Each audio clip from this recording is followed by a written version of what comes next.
easy shrimp dish I made with Argentinian wild-caught red shrimp, olive oil, minced garlic, and Amish butter.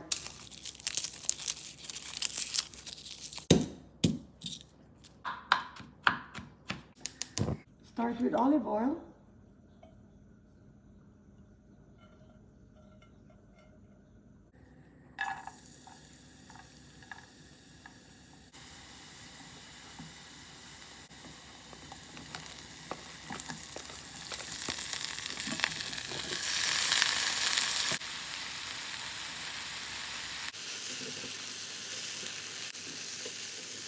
Cover for 3 to 5 minutes.